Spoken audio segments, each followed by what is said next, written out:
माझ्या महाराष्ट्रातील बांधवांनो, भगिनींनो आणि मातांनो, नमस्कार. जय महाराष्ट्र. सर्वप्रथम मी आपल्याला गुढीपाडव्याच्या शुभेच्छा देतो. आजपासून आपलं नवीन वर्ष सुरू होतं आहे. खरं म्हणजे या शुभेच्छा आज सकाळीच मी आपल्याला दिलेल्या आहेत, पण प्रत्यक्ष आज आत्ता भेटून पुन्हा एकदा शुभेच्छा देतोय. गेल्याही वर्षी आपण गुढीपाडव्याच्या शुभेच्छा दिल्या होत्या आणि त्या सुमारास साधारणतः एक आपण अशी आशा व्यक्त केली होती, एक प्रार्थना केली होती की पुढचा गुढीपाडवा जो आहे म्हणजे आजचा, हा कोविड मुक्त वर्षाची सुरुवात करणारा असू दे. मधल्या काळामध्ये तशी परिस्थिती नक्की आपण निर्माण केली होती. त्याचं श्रेय मी आपल्या शासकीय यंत्रणा म्हणजे मग डॉक्टर्स, आरोग्य कर्मचारी, पोलीस वगैरे, महसूल यांच्या बरोबरीने आपल्याला सुद्धा त्याचं श्रेय देतोय. साधारणतः डिसेंबर, जानेवारी, फेब्रुवारीपर्यंत आपण कोविडवरती चांगलं नियंत्रण मिळवलं होतं. मग गेल्या वर्षीचा गुढीपाडवा म्हणजे साधारणतः हाच काळ आणि या वर्षीचा याच्यामध्ये नक्की फरक काय झालेला आहे? फरक खूप झालेला आहे. मधल्या काळात जे आपल्याला वाटत होतं की हे युद्ध आपण जिंकत आलेलो आहोत, त्या युद्धाला पुन्हा एकदा सुरुवात झालेली आहे. आणि ही सुरुवात अशी तशी नाही आहे, तर फार भयानक पद्धतीने ही रुग्णवाढ झालेली आहे. भयानक पद्धतीने म्हणजे आजचा जो आकडा आहे रुग्णांचा, तो आजपर्यंतचा सगळ्यात उच्चांक गाठणारा हा आकडा आहे. जवळपास 60,212 एवढे कोविड पॉझिटिव्ह रुग्ण आज आपल्या राज्यामध्ये नोंदवले गेलेले आहेत. 60,212 म्हणजे फार भीतीदायक ही परिस्थिती आहे. त्याच वेळेला मी एक आणखीन गोष्ट आपल्याला सांगू इच्छितो की साधारणतः गेल्या वर्षी जेव्हा कोविडने आपल्या राज्यामध्ये किंबहुना आपल्या देशामध्ये पहिलं पाऊल टाकलं, तेव्हा आरोग्य सुविधा काय होत्या मी वेळोवेळी आपल्याला कल्पना दिलेली आहे. कोविडसाठी चाचणी करणारी जी लॅब आपण म्हणतो ती आपल्या राज्यात 1 किंवा 2च होत्या. आज सर्व मिळून जवळपास 523 चाचणी केंद्र आपल्या राज्यामध्ये आहेत. आता तुम्ही म्हणाल तुम्ही 523 सुरू केलेत, ते केलेलीच आहेत, पण तरी देखील चाचणीसाठी आणि चाचणीचे रिपोर्ट यायला उशीर लागतोय. कारण सरळ आहे की आता त्या वाढवलेल्या सुविधासुद्धा आपल्याला अपुऱ्या पडायला लागलेल्या आहेत. प्रत्येक गोष्टीची एक क्षमता असते, त्या क्षमतेपेक्षा अधिक भार जर कोणत्याही यंत्रणेवरती पडला किंवा टाकला तर साहजिकच आहे काही काळ हे असं चालत राहील आणि मग काही काळानंतर ती यंत्रणा कोलमडून पडेल. आज आपल्या चाचणी केंद्रांवरती प्रचंड ओझं आलेलं आहे. रोजच्या रोज आपण चाचण्यांची संख्या वाढवतो आहोत. साधारणतः 85,000 करत होतो, ते आता 2.25-2.5 लाखापर्यंत गेलेले आहे. अजूनही वाढवतो आहोत. मुंबईमध्ये सुद्धा आपण खूप वाढ केलेली आहे. कोविड केअर सेंटर्स गेल्या वेळेला साधारणतः 2600 होते, 2665, आता 4000च्या आसपास आपण केलेले आहेत. बेड्सची संख्या वाढवलेली आहे. बेड्ससुद्धा मी बघतो इकडे की गेल्या वेळेला किती होते, गेल्या वेळेला साधारणतः 3.25 लाख होते, आता 3.5 लाखाच्या वरती गेलेले आहेत. म्हणजे याच्यामध्ये सगळे आले, आयसोलेशन बेड्स आले, व्हेंटिलेटरचे आले, साधारणतः मध्यम लक्षणाचे आले, सगळेच. पण आता या सुविधांवरती भार यायला लागलेला आहे. मधल्या काळात आपल्याला कल्पना आहे की आपण MPSC 10वी आणि 12वी या विद्यार्थ्यांच्या आयुष्याची खेळ व्हायला नको म्हणून ह्या परीक्षा आपण पुढे ढकललेल्या आहेत. या परीक्षा आपण पुढे ढकलू शकलो. कोविडची लाट कमी झाल्यानंतर ते आपण घेऊ शकतो, पण आपली जी परीक्षा सुरू आहे ती परीक्षा मात्र आपण पुढे ढकलू शकत नाही. माझे तर म्हणणे लवकरात लवकर त्याच्यामध्ये आपल्याला उत्तीर्णच व्हावंच लागेल. आज चहूबाजूने आपल्यावरती दडपण येते, ऑक्सिजनची कमतरता जाणवते. मी मुद्दामून आपल्याला हे सांगतोय याचं कारण की मी गेले काही दिवस समाजातील प्रत्येक घटकाला सोबत घेण्याचा प्रयत्न करतो आहे. त्यांच्याशी चर्चा, संवाद करण्याचा प्रयत्न करतो आहे. सगळ्यांचं एकमत करण्याचा प्रयत्न करतो आहे. साहजिकच आहे मतमतांतरही असणारच, पण ही मतमतांतरं किती काळ आपण चर्चा करत बसायची, चर्चा चर्चा चर्चा, निष्पन्न काहीच नाही. हे आता परवडणारं नाही आहे. कारण हा जो कालावधी आहे, हा जो वेळ आहे, हा एकदा जर का आपल्या हातातून निघून गेला तर मग आपल्या मदतीला कोणी येऊ शकणार नाही. आणि ही सगळी परिस्थिती आता मी जी तुम्हाला सांगतो आहे, साधारणतः आज आपल्या राज्यामध्ये 1200 मेट्रिक टन ऑक्सिजनचं उत्पादन दर दिवशी होतं. 1200 मेट्रिक टन. आजच्या घडीला आपण 100% ऑक्सिजनचा वापर हा पूर्णपणे आरोग्य सुविधांसाठी, म्हणजे ज्यांना कोविडमध्ये ऑक्सिजनची आवश्यकता आहे, प्राणवायू, त्यांच्यासाठी वापरतो 100%. आणि हा वापर जर 1200 मेट्रिक टन आपला रोजचा उत्पादनाचा आकडा मी आपल्याला सांगितला, तर साधारणतः आजच आपण 950 ते 1000 टन प्रतिदिन एवढा ऑक्सिजन कोविड रुग्णांसाठी वापरतो आहोत. म्हणजे किती आपण काठोकाठ आलो ते बघा. बेड्स मिळत नाही आहेत, ऑक्सिजन आत्ता अपुरा पडायला लागलेला आहे. रेमडेसिवीर औषधांची प्रचंड मागणी वाढलेली आहे. रेमडेसिवीरचं सुद्धा मधल्या काळामध्ये मागणी एकदम खाली गेली आणि ती खाली गेल्यानंतर कंपन्यांनी उत्पादन जवळपास कमी केलं किंवा ना थांबवलं. अचानक मागणी वाढली आणि मागणी वाढल्यानंतर हे औषध पुन्हा तयार करायला साधारणतः त्याला, हे त्यांच्या शब्दात जे मला थोडंफार कळतं आहे, समजतं ते मी तुम्हाला सांगतो आहे, की ते औषध मॅच्युअर व्हायला 2 ते 3 आठवडे लागतात. आता तेवढा कालावधी त्याला द्यावा लागतो. आता हळूहळू हा पुरवठा आपल्याकडे सुरू झालेला आहे. आपण ही औषधं कुठेही कमी पडू देणार नाही. जिथून मिळतील तिथून आपण घेतो आहोत. ऑक्सिजनसुद्धा मी मुद्दामून आपल्याला हा नकाशा आपल्यासमोर दाखवतो आहे. केंद्राकडे आपण विनंती केलेली आहे. एक 4-5 दिवसापूर्वी माननीय पंतप्रधानांसमवेत जी व्हिडिओ कॉन्फरन्स झाली, त्या व्हिडिओ कॉन्फरन्समध्ये सुद्धा ही परिस्थिती मी त्यांना सांगितली. साहजिकच आहे, पंतप्रधान आहेत, त्याच्यामुळे मी काही वेगळं सांगण्याची आवश्यकता नाही. रोजच्या रोज त्यांच्याकडे हा अहवाल जातो आहे. रुग्णसंख्या किती आहे, एकही रुग्णसंख्या किंवा मृत्यू आपण लपवत नाही आहोत, हे तर तुम्हाला पहिल्यापासून माहिती आहे. पारदर्शकपणाने सगळ्या गोष्टीला तोंड देतो आहोत, धाडसाने तोंड देतो आहोत, हे महत्त्वाचं आहे. काही लपवत नाही आहे. आणि म्हणून मी त्यांना विनंती केली की पंतप्रधान महोदय, की आम्हाला आत्ताची जी काय परिस्थिती आहे ती पाहिल्यानंतर येत्या काही काळामध्ये ऑक्सिजनची आवश्यकता लागणार आहे. आमच्या इथे जे कारखाने आहेत किंवा जे उद्योग आहेत त्यांना मी विनंती केलेली आहे, त्यांनी तसं कबूल केलेलं आहे. त्यांच्या क्षमतेप्रमाणे ते आपल्याला ऑक्सिजन द्यायला त्यांनी सुरुवातही केलेली आहे. पण तरी देखील आपल्याला अधिकचा जो ऑक्सिजन लागणार आहे तो आम्हाला इतर राज्यातून आणण्यासाठी परवानगी द्या आणि ती वाहतूक सोयीस्कर होईल याच्यासाठी सुद्धा मदत करा. आता हे त्यांना सांगितल्यानंतर साधारणतः हा नकाशा बघा. ह्या नकाशामध्ये कुठून कुठून ऑक्सिजन आणण्यासाठी आपल्याला त्यांनी परवानगी दिलेले ते आपल्याला कळेल. विशेषतः ही जी राज्य आहेत ईशान्येकडची, ही किती हजार किलोमीटरवरती आहेत, किती शेकडो किलोमीटरवरती. म्हणजे इतर राज्यातून जर का ऑक्सिजन आणायचं झाला तर त्यालाही यायला किती वेळ लागणार आहे हे सुद्धा आपल्याला माहिती असणं गरजेचं आहे.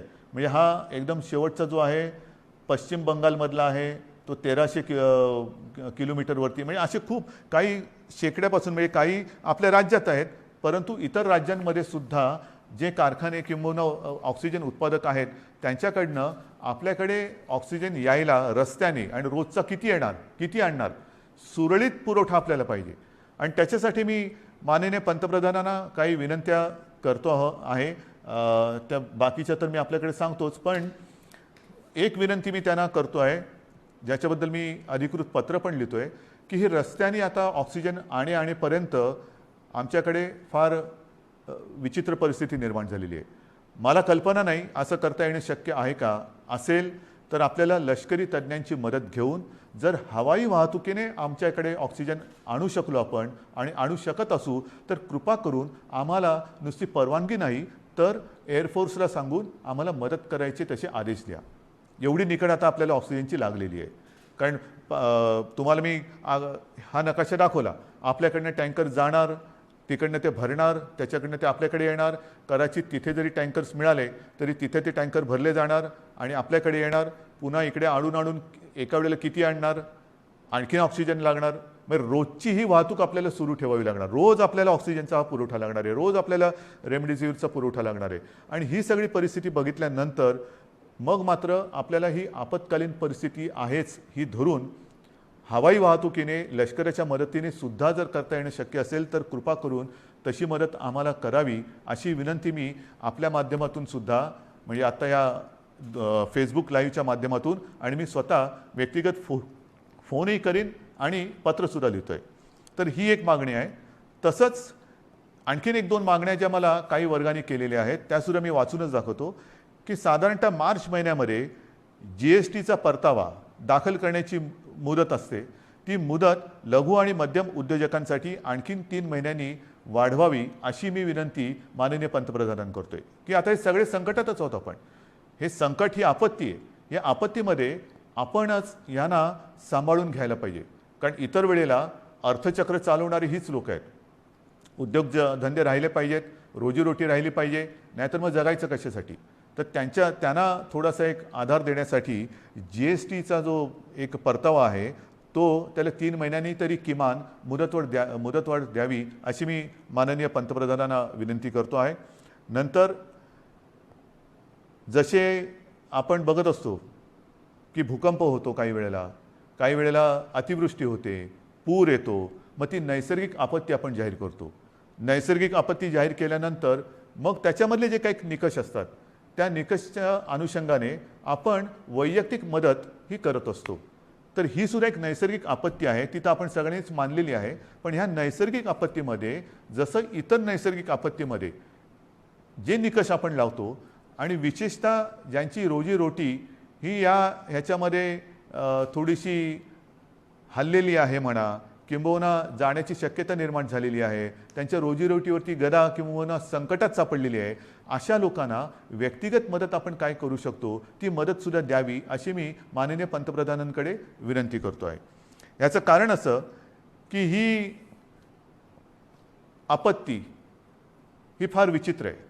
याच्यावरती अजूनही म्हटलं तर औषध सापडलेलं तर नाहीच आहे, पण लस ही सापडलेली आहे.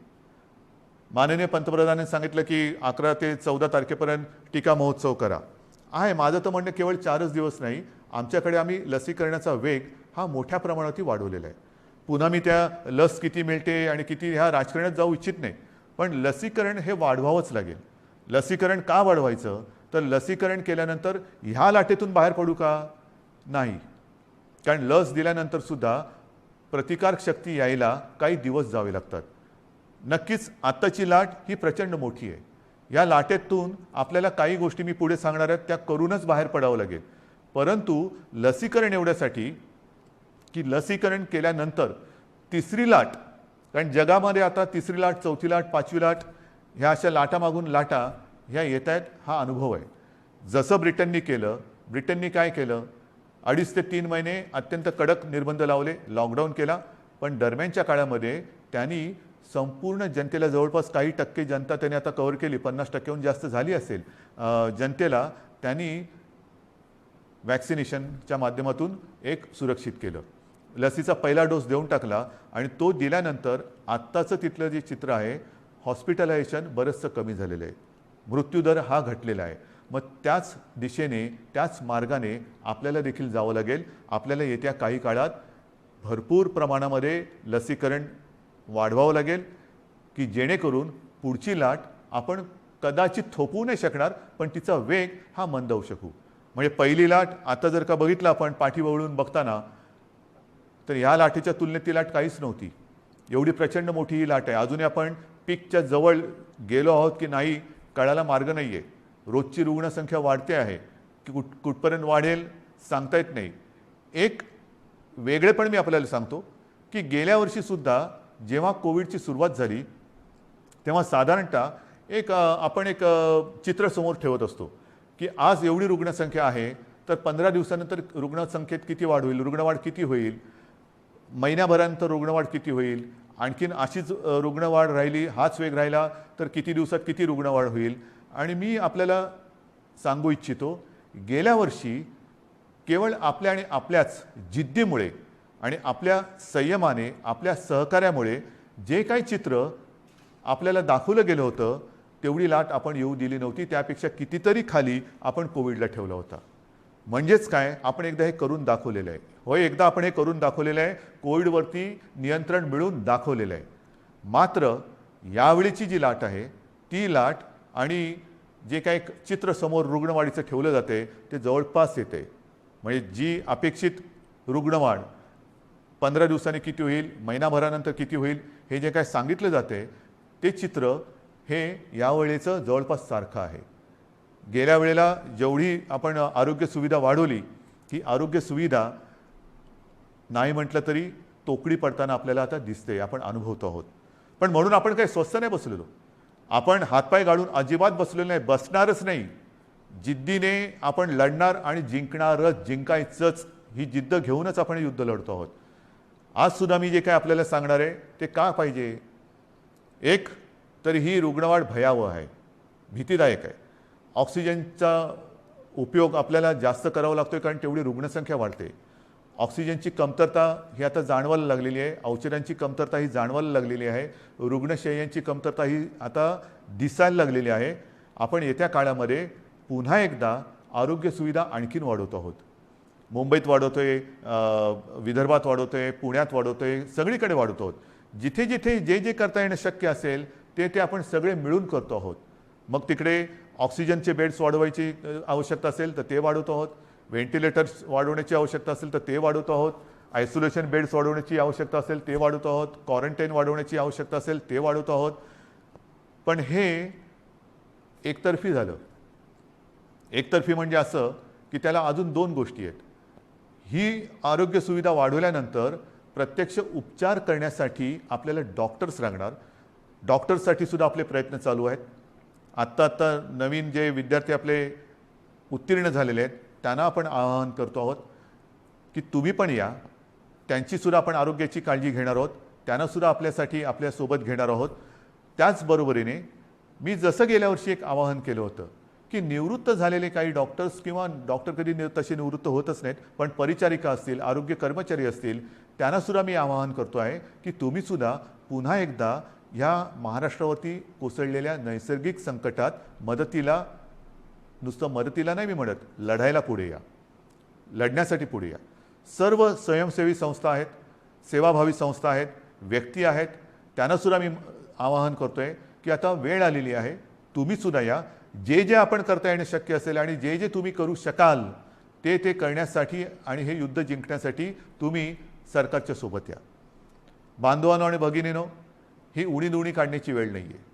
मी गेल्याही वेळेला सांगितलं होतं, सर्व राजकीय पक्षांना पुन्हा एकदा आवाहन करतो आहे की उणीधुणी काढत बसू नका. आता जर का उणीधुणी काढत बसलो तर महाराष्ट्र आपल्याला माफ नाही करणार. राजकारण आपण वृत्तपत्रात वाचलं की माननीय पंतप्रधानांच्या समवेत झालेल्या व्हिडिओ कॉन्फरन्समध्ये सुद्धा मी त्यांना हीच विनंती केली की देशातील सर्व प्रमुख राजकीय नेत्यांना एकत्र बोलून व्हिडिओ कॉन्फरन्सच्या माध्यमातून सर्वांना सांगा की आत्ता राजकारण बाजूला ठेवा. हे फार मोठं संकट आहे. आपण एकत्र येऊन जर का लढलो नाही, जर आपण याला साथ म्हणत असू तर आपण सुद्धा एक साथ आलो पाहिजे, एक साथ लढलं पाहिजे, तरच या साथीवरती आपण विजय मिळवू शकतो. आणि म्हणून ही सगळी परिस्थिती आपल्याला सांगितल्यानंतर नाईलाजाने मला काही गोष्टी ह्या थोड्याशा बंधनात्मक आपल्याला करावायला लागणार आहेत. आणि मला खात्री आहे की हे जे निर्बंध आपण लावतो आहोत हे केवळ आणि केवळ आपल्यासाठी आहेत. मला आनंद होतोय असं कृपा करून समजू नका. मी गेले महिनाभर साधारणतः याची कल्पना देत आलेलो आहे की असं नाही झालं तर काय होईल, तसं नाही झालं तर काय होईल. आपण तसं म्हटलं तर बराचसा वेळ चर्चेमध्ये आणि विचारविनिमयात घालवलेला आहे. आता मात्र कडक पावलं उचलण्याची आवश्यकता आणि ती वेळ तो क्षण आलेला आहे. मग काय करायचं. मी एकदम काही लॉकडाऊन असं म्हणत नाही आहे, पण काही निर्बंध हे साधारणतः त्या सदृश्य आहेत.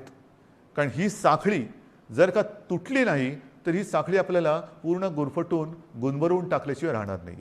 आपल्याला रोजीरोटी महत्त्वाची आहेच, त्याहीबद्दल मी बोलणार आहे. पण रोजीरोटीच्या बरोबरीने आधी जीव वाचवायला पाहिजे. जीव वाचलं तर सगळं काही आहे. आणि जीव वाचवणं हाच आत्ता आपल्यासमोरचा महत्त्वाचा मुद्दा आहे. आणि तो वाचवण्यासाठी मी पुन्हा एकदा सगळ्यांना हात जोडून विनंती करतो आहे की आजपर्यंत जी काही निर्बंध आपण टाकलेले होते त्या निर्बंधात आता आपण अधिक वाढ करतो आहोत. आणि हे निर्बंध उद्या 8 वाजल्यापासून, संध्याकाळी 8 वाजल्यापासून आपल्या राज्यात लागू होतील. एक फक्त अपवाद थोडा आपल्याला करावा लागणार आहे, कारण तिथे 2-4 दिवसामध्ये मतदान आहे, ते म्हणजे पंढरपूर मंगळवेढा मतदारसंघ, विधानसभा मतदारसंघ. आपल्याला कल्पना आहे की तिथले आपले लोकप्रतिनिधी भारत भालके यांचं कोरोनामुळेच निधन झालं होतं. दुर्दैवाने ते आपल्यातून गेले आणि त्यांची जी जागा आहे त्या मतदारसंघात येत्या 2-5 दिवसामध्ये मतदान आहे. मतदान झाल्यानंतर मात्र तिकडे सुद्धा हे निर्बंध अत्यंत कडकपणाने लागू होतील. म्हणून मी थोडंसं माझ्या आणि आपल्या सगळ्यांच्या मनाविरुद्ध असलं तरी ह्या काही गोष्टी आपल्याला सांगतो आहे. मला खात्री आहे की आजपर्यंत जसं सहकार्य आपण मला केलं, ज्या ज्या गोष्टी मी आपल्याला सांगितल्या त्या गोष्टी आपण पाळल्या, तसंच सहकार्य येत्या काही दिवसासाठी आपण मला कराल आणि तसं करावं अशी मी पहिल्या प्रथम आपल्याला विनंती करतोय. काही निर्बंध मी आपल्याला वाचून दाखवतो आहे आणि बाकीचे सर्व निर्बंध जे आहेत, सगळे नियम आहेत, ते लवकरात लवकर हे प्रसिद्धी माध्यमाच्या माध्यमातून आणि आपल्या जी काही साईट आहे त्याच्यावरती अपलोड केले जातील की जेणेकरून सर्वांना अत्यंत स्पष्ट शब्दात त्याची कल्पना येईल. जे निर्बंध आहेत ते असे आहेत की उद्या संध्याकाळपासून आपण ब्रेक द चेन म्हणजे ही शृंखला तोडायची, आपल्याला तोडावीच लागेल. आणि ती तोडण्यासाठी आपण राज्यात 144 कलम लागू करतो आहोत. म्हणजेच आजपर्यंत ही दिवसा जमावबंदी आणि रात्री संचारबंदी असं होतं, कधी रात्री जमावबंदी करत होतो. आता मात्र आपल्याला पुढचे किमान 15 दिवस राज्यामध्ये संचारबंदी लागू करावी लागत आहे. अनावश्यक येणं जाणं हे आपल्याला आता पूर्ण बंद, मी टाळणं म्हणत होतो, आता ते पूर्ण बंद करावं लागणार आहे. कोणत्याही व्यक्तीला अतिआवश्यक काम किंवा योग्य कारण नसेल तर घराबाहेर आपण आता पडू द्यायचं नाही आहे. मी तर विनंती करतोय की हे मी नियम सांगतोय, पण मला आपल्याकडनं उलटं पाहिजे की जसं एक शब्द आहे जनता कर्फ्यू, जनता ठरवते की नाही आम्हीच आता हे करणार किंवा हे करणार नाही, तसं तुम्ही ठरवायचं आहे की नाही ना आता तसं अनावश्यक काही काम आणि आहे ना बाहेर संकट, तर मग मीच कारण नसताना घराबाहेर पडणार नाही. मी आता कोरोनाला मदत करणार नाही, मी सरकारला मदत करणार, मी माझ्या नागरिकांना मदत करणार. आपल्याला आता प्रत्येकाने ठरवलं पाहिजे की कोणाला मदत करायची, कोरोनाला मदत करायची की कोरोना विरुद्ध लढणाऱ्या सरकारला आणि माझ्या माता भगिनींना आणि बांधवांना मदत करायची. हा निर्णय आता ज्याने त्यांनी घ्यायचा आहे की कोरोनाला मदत करणारे कोण आहेत आणि कोरोना विरुद्ध लढणारे कोण आहेत, कोरोना दूत कोण आहेत आणि कोविड योद्धे कोण आहेत, हे आता आपल्याला आता कळणार आहे. आणि म्हणून मला असं वाटतं की काही गोष्टी ज्या आहेत त्याच्यात आवश्यक कॅटेगरी सेवा व उपक्रम वगळून सर्व आस्थापना, सार्वजनिक ठिकाणे, इतर सेवा बंद राहतील. सकाळी 7 ते रात्री 8 ह्या काळामध्ये आपण अत्यावश्यक सेवा ज्या आहेत त्या चालू ठेवणार आहोत. एक गोष्ट मी मुद्दामून सांगतोय की आपण सार्वजनिक वाहतूक व्यवस्था बंद करत नाही आहोत, म्हणजे लोकल्स बंद करत नाही आहोत, बस सेवा बंद करत नाही आहोत.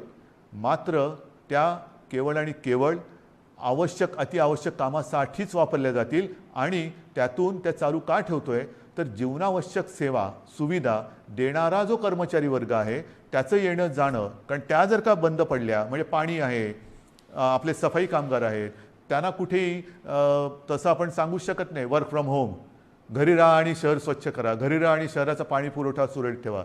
नाही, त्यांना संकट असो वा नसो आपल्यासाठी, आपल्याला सेवा सुविधा देण्यासाठी रोज कामावर यावंच लागणार आहे. आणि म्हणून त्यांची ये जा ही सुलभतेने व्हावी म्हणून आपण पब्लिक ट्रान्सपोर्ट हे चालू ठेवतो आहोत. आणि त्याच्यामध्ये सुद्धा आवश्यक कॅटेगरी कोणती धरलेली आपण साहजिकच आहे, रुग्णालय आहेत, दवाखाने आहेत, वैद्यकीय, विमा, औषधी कंपन्या, औषधी दुकाने, वैद्यकीय सेवा देणारे काही डीलर्स आहेत, वाहतूक सप्लाय चेन आहे, लस उत्पादक व वाहतूक करणारे, कारण लस उत्पादक त्यांच्यासाठी वायल्स लागतात, त्यांचे कारखाने उघडे राहतील, त्यांची वाहतूक ये जा करणारे वाहन आहेत ती चालू राहणार आहेत. मास्क, जंतुनाशक उत्पादक, वितरक, वैद्यकीय कच्चा माल सगळे. त्याचप्रमाणे जनावरांशी जे संबंधित आहेत म्हणजे आपले कृषीची जनावरं आली, शहरामध्ये आपले जे ज्याला आपण पाळीव प्राणी म्हणतो त्यांच्या संबंधितली दुकानं, त्यांची दवाखाने हे उघडे राहतील. शीतगृहे, वेअरहाऊसिंग, हवाई वाहतूक, रेल्वे, बस, ऑटो, विविध देशांची राजनैतिक कार्यालय. नंतर तोंडावरती पुन्हा पावसाळा आलेला आहे. एप्रिल तर अर्धा गेला, येत्या 1.5 महिन्यामध्ये पाऊस येणार. पावसाळ्याची जी काही कामं आहेत ती पावसाळी पूर्वच करावी लागतात. तर ती पावसाळ्यासाठीची पावसाळीपूर्वीची जी कामं आहेत ती सगळी चालू राहतील. त्याच्यानंतर बँक्स, रिझर्व्ह बँक इंडिया आणि त्यांच्याशी संबंधित सगळे सेबीने मान्यता दिलेली कार्यालय आहे, दूरसंचार सेवा व त्यांच्याशी संबंधित देखभाल व दुरुस्ती करणारे, ह्या सगळ्या गोष्टी, ई कॉमर्स असेल, ह्या सगळ्या आहेत. त्याच्यानंतर अधिस्वीकृतीधारक पत्रकार, त्यांनासुद्धा आपण यातनं त्यांना मुभा दिलेली आहे जाण्या येण्याची. पेट्रोल पंप चालू राहतील, पेट्रोलियम उत्पादन आहेत, कार्गो सेवा, डेटा सेंटर्स, IT सेवा, शासकीय व खाजगी सुरक्षा मंडळं, ह्या सगळ्या गोष्टी ह्या आपण चालू ठेवतो. हे आहेत, बऱ्याच गोष्टी आहेत. त्याची संपूर्ण मी आता वाचत नाही आहे, पण ह्या गोष्टी ह्या प्रसिद्धी माध्यमाच्या माध्यमातून आपल्याकडे येतील. त्याबरोबर आता अपलोड पण केल्या जातील. तेवढ्या आणि तेवढ्याच चालू राहतील. बाकीची कृपा करून मी आपल्याला विनंती करतो आहे की ह्या सेवा किंवा इतर काही आपली वाहतूक आहे ती बंद राहणार आहे. बांधकामामध्ये सुद्धा आणि इतर जे काही उद्योग आहेत त्यांनासुद्धा मी सांगतोय की तुम्हीसुद्धा जिथे जिथे तुमच्या साईट्स आहेत, एक तर त्या साईटवरती तुमच्याकडे सुविधा असेल तर तुमच्या कर्मचाऱ्यांची सोय तिथल्या तिथे करा. त्यांना उगाचच तिथून त्यांच्या घरी, त्यांच्या घरातून तिथे, म्हणजे कोविडची ये जा जशी व्हावी तशी त्यांची ये जा होऊ देऊ नका. त्यांच्या माध्यमातून कुठे कोविड पसरू देऊ नका. त्यांच्या आरोग्याची खबरदारी घ्या. जर का करायची तुमच्या कॅम्पसमध्ये सुविधा नसेल, पण काही उद्योग असे आहेत की त्यांनी त्यांच्या कर्मचाऱ्यांची एक वसाहतच वसवलेली आहे. ठीक आहे, तो कारखान्यात येईल, तिथून त्याच्या वसाहतीत जाईल, तिथून पुन्हा इकडे. एवढ्या पुरतं वाहतुकीची व्यवस्था तुम्ही करू शकत असाल तर तुमचा उद्योग चालू ठेवायला काही हरकत नाही आहे. आपल्याला अनावश्यक सगळ्या गोष्टी, सगळी ये जा ही थांबवायची आहे. म्हणून कृपा करून अनावश्यक गोष्टी ज्या आहेत त्या टाळायला पाहिजे.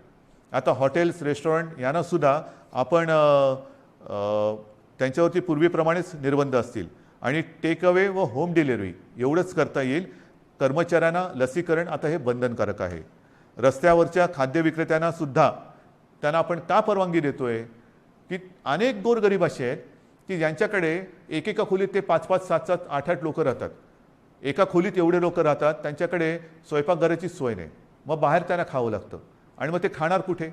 जर रेस्टॉरंट्स आणि इतर ज्या काही गोष्टी आहेत त्यांना आपण टेक अवे घरी पार्सल नेण्यासाठी परवानगी देत असू, तर रस्त्यावरच्या खाद्य विक्रेत्यांना सुद्धा सकाळी 7 ते रात्री 8 ह्या वेळेमध्ये तिथल्या तिथे नाही, त्यांनी सुद्धा ते पॅक करून जो कोणी गोरगरीब येईल त्याला ते देण्याची व्यवस्था करावी. आपल्याला गर्दी टाळायची आणि अनावश्यक वाहतूक तर नाहीच पाहिजे. ह्याच्यामध्ये आवश्यक सेवेसाठी लागणारे उत्पादन करणारे उद्योग हे पूर्ण क्षमतेने चालू ठेवण्यात येतील आणि या उत्पादनांची निर्यात करणारे उद्योगसुद्धा चालू ठेवण्यात येतील. आपल्याला ह्या सगळ्या गोष्टींची मी कल्पना देतो आहे. आता हे झाल्यानंतर काही गोष्टी अशा आहेत की बाबा हे सगळं तुम्ही निर्बंध सांगितले, मग आमच्यासाठी तुम्ही काय करणार? रोजीरोटीचं काय? मी मगाशी आपल्याशी बोलताना बोललो की माननीय पंतप्रधानांना आपण सांगतो की नैसर्गिक आपत्तीत व्यक्तिगत लाभ जसे आपण देऊ शकतो त्या अनुषंगाने काही लाभ ह्या नैसर्गिक आपत्तीत द्यावे अशी माझी विनंती आहे. मात्र राज्य सरकार म्हणून अन्न सुरक्षा जी आपली योजना आहे त्या योजनेअंतर्गत जे सगळे लाभार्थी आहेत, ह्या लाभार्थ्यांना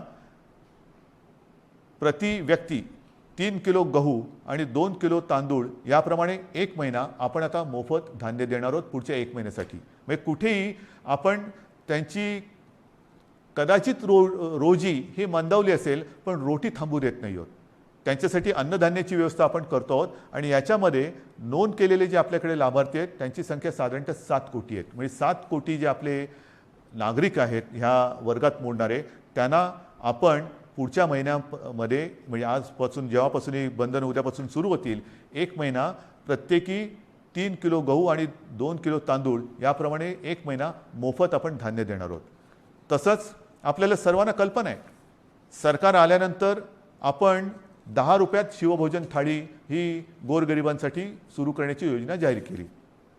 ती जाहीर केली, योजना सुरू झाली आणि कोविड आला. मग काय करायचं?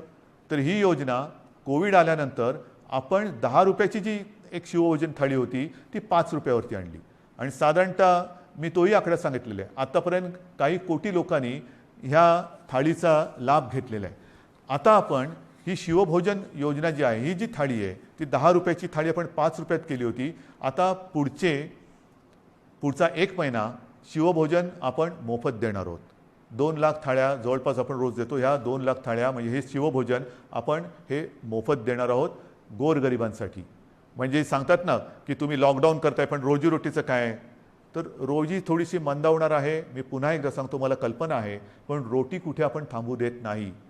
ही संपूर्ण व्यवस्था, हा सगळा जो काय मी भार नाही म्हणत, हे कर्तव्य जे आहे ते कर्तव्य आपलं सरकार हे समर्थपणाने सांभाळणारच.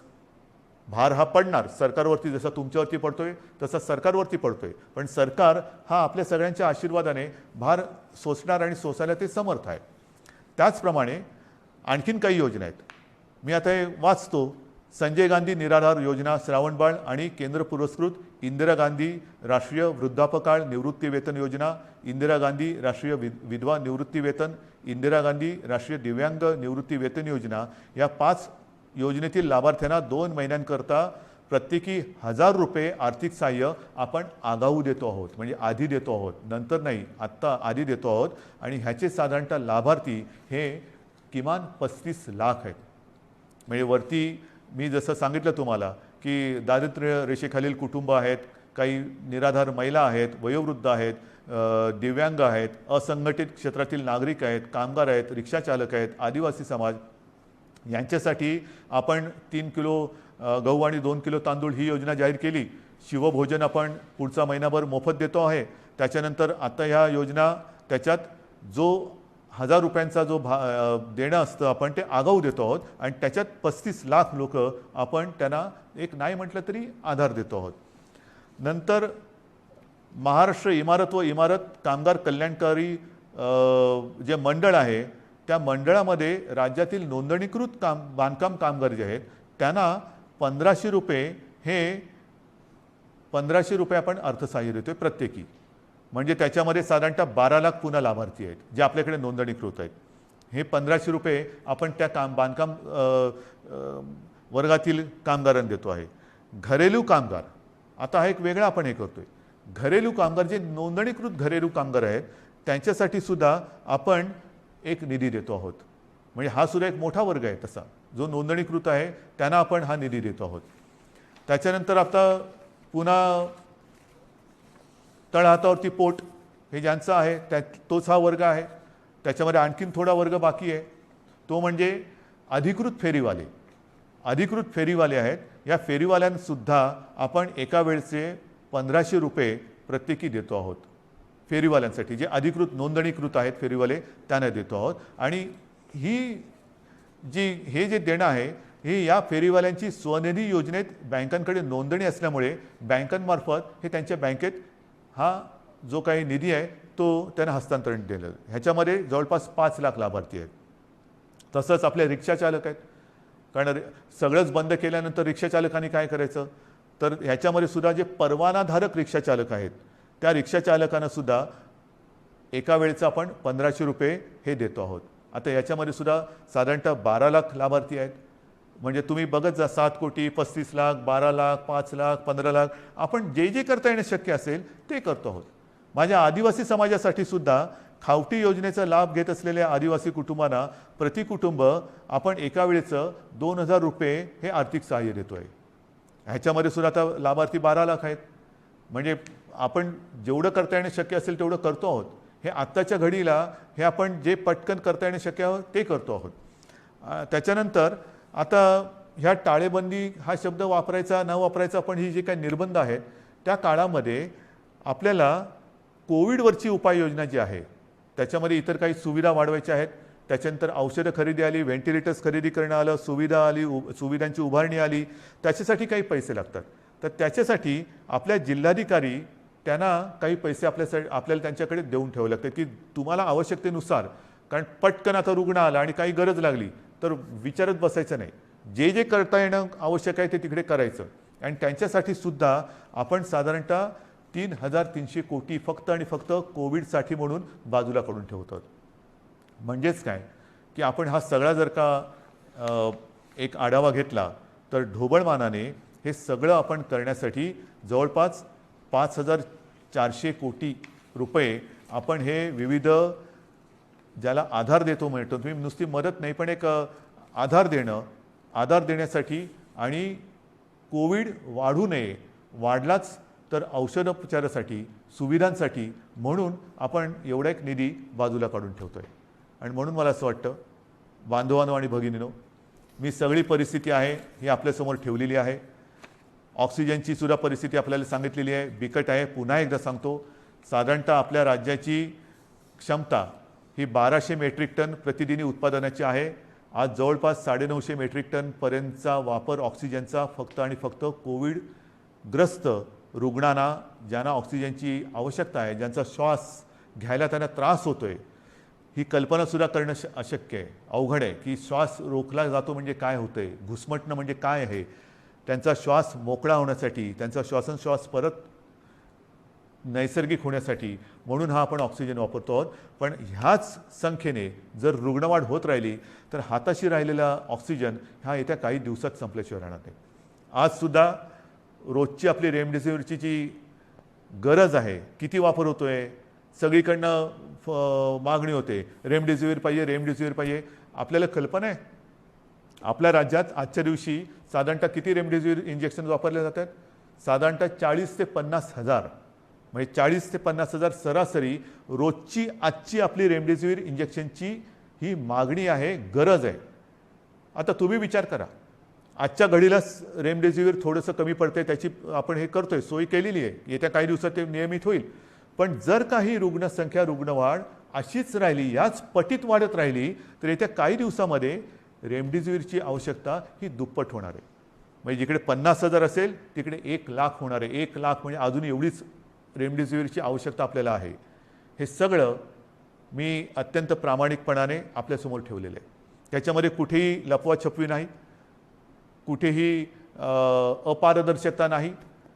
ही बंधनं केवळ आणि केवळ एक नाईलाज म्हणून आपल्याला आता ही स्वीकारावी लागत आहेत. याचं कारण की जगभराचा जो अनुभव आहे, आरोग्य सुविधा वाढवणं, लसीकरण वाढवणं, मात्र त्याच वेळेला ती वाढवण्यासाठी थोडीशी एक मध्ये आपल्याला संधी लागते. ती संधी आणि ही साखळी तोडण्यासाठी आपल्याला हे निर्बंध स्वीकारावे लागत आहेत. हे पूर्ण जगाने आता स्वीकारलेलं सत्य आहे. आणि म्हणून माझी आपल्याला हात जोडून विनंती आहे की ही बंधनं ही एकतर्फी टाकलेली नाही आहेत.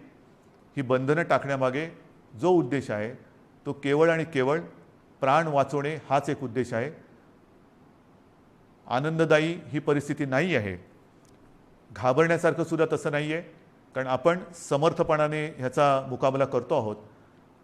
आजपर्यंत जे सहकार्य आपण मला केलं, जसं मला आपल्या कुटुंबातील एक आपण मानता, त्याच तळमळीने आणि त्याच प्रेमाने आणि त्याच आपुलकीने माझ्यावरती मी पुन्हा सांगतो, टीका करणारे किती करत असले तर त्या टीकेची पर्वा न करता आपल्याशी जी माझी बांधिलकी आहे त्या बांधिलकीला स्मरून आणि तिला जागून मी केवळ आणि केवळ माझ्या राज्याच्या, माझ्या माता भगिनींच्या, माझ्या बांधवांच्या हितासाठी ही निर्बंध आपल्यावरती थोडीशी लादत आहे. कृपा करा, न चिडता, न रागावता समजून घेऊन सहकार्य करा आणि ही लढाई जिंकायला नुसती मदत नाही तर मी पुन्हा एकदा सांगतो की आपण सगळे सैनिक म्हणून सोबत या आणि ही लढाई जिंकायचीच या जिद्दीने पुन्हा एकदा कंबर कसून कोविड भगाव ह्या पद्धतीने आपल्याला आता हे करावं लागेल. आजपर्यंत जसं सहकार्य केलं तसंच सहकार्य यापुढेही अपेक्षित आहे. सर्वांना धन्यवाद देतो. जय हिंद, जय महाराष्ट्र.